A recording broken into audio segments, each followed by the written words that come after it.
Probably more than ready. Probably. We asked Ben and McCoy about the emotions of senior day. What are senior day emotions like for you as their coach? You know, for all the years, there's 2 days that are incredibly difficult for a coach. One is the last game, because unless you win the national championship, your last game always ends in pain and sadness, which is always, you know, the season's over, the dream is done, and the seniors are leaving. It's a very, very, very emotional moment in a locker room that I never forget. And the other one is senior night, you know, and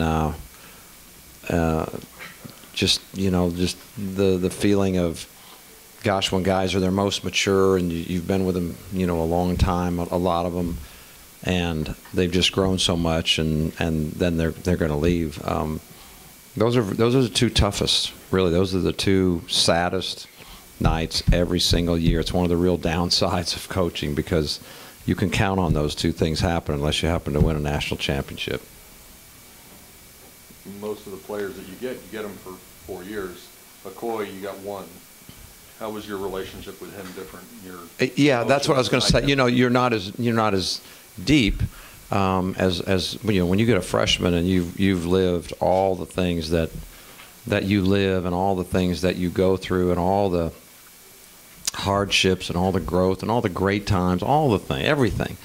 You know, there's an incredible bond with that.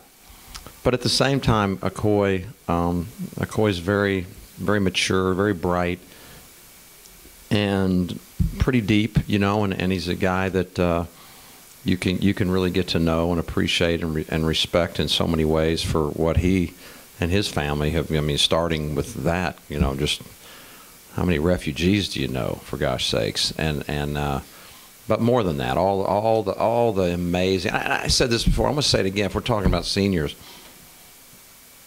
been through a ton of senior nights and, you know, ending games, seasons that end.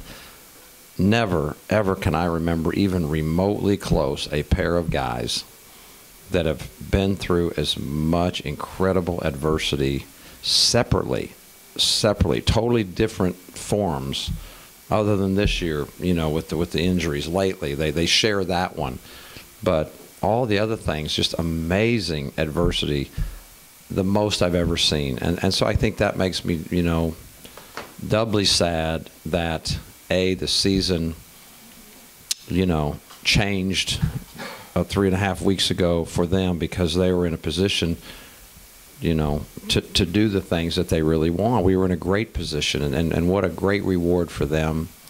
And then even tonight, you know, it certainly would have been nice, you know, if they could have gone out with the right feeling. As you mentioned, this has been a really tough month for you too.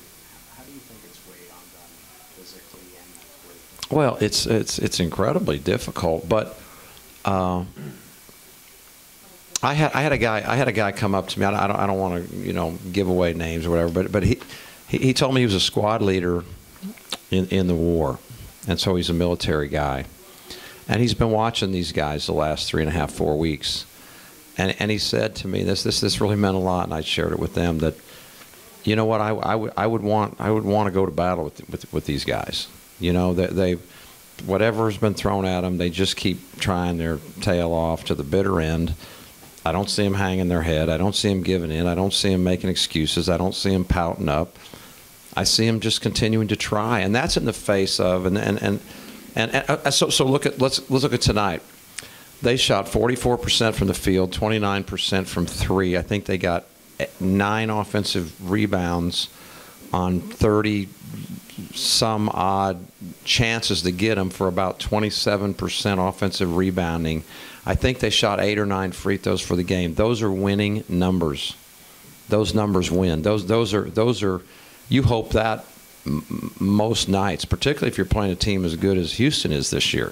44 from the field, 29 from 3. They shot 8 or 9 free throws. They got offensive rebounds. They got 9 back on 30.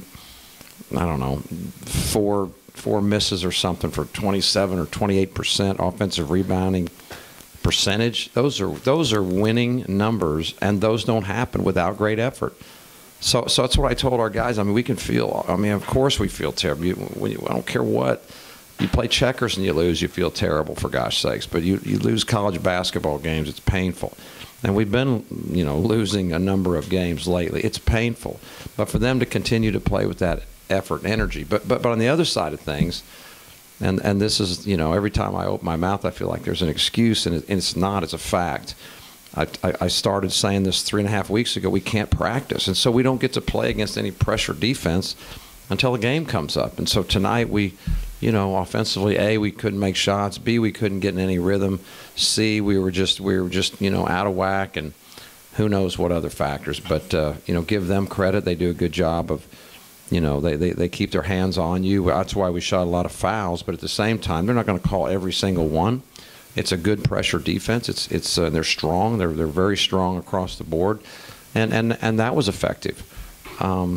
But I can't fault our guys, if you're not making shots or whatever. I wish it looked a lot prettier. I wish we looked a lot more like we did early in the year when we could practice all the time. So, I can never just feel, hey, it's okay to lose. But at the same time, it's important for me to be fair to our guys, what we have, what we're allowed to do, what we can even do in a practice over the last 3.5 weeks. So, again, that is not an excuse. These are just facts, and I just want people to know what's really going on. What do you think of the way Rob Gray navigated you guys' zone? Yeah, he played well. I don't think he's the only guy that played well, but he's a good player. He's a fifth-year senior, and he's a good player. But I think that was one of many factors. In addition to the guys who were sitting next to you or behind you in street clothes, you talked about the other guys who are so banged up on your bench. At one point, Ben Amalagu leaves the game, had some medical treatment. How surprised were you that he came back and went back in the lineup? Not surprised, because he's, look, and this is probably the most important thing I want to say, and I don't know who if this will get written or said or whatever, but I'm so thankful for our fans,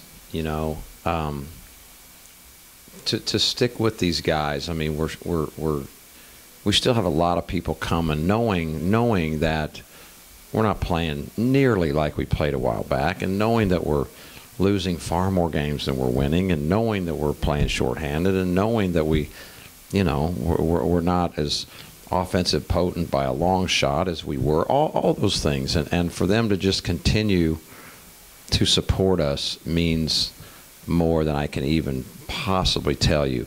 I believe the most important thing, if you ask me the number one thing that you need, that you could, if you're on your wish list, if you want to be in a program and have it be successful, is a really strong home crowd. I think it's the number one thing you need. Everything else can come off of that, and we saw this change here, and hopefully, what has happened to us here in the last 3-4 weeks won't change people's love and passion for this program, and it's so important, and I'm so grateful for the people, and then I'm also so thankful for the ovation that they gave Goo at the end when he's obviously battling through a lot of things. And I've said this before, there's some other things that you can't really talk about the guys playing. It's a scouting report. But when the season's over, there'll be more, there's a few more things that we've been dealing with that aren't quite so obvious as the guys sitting in the street clothes.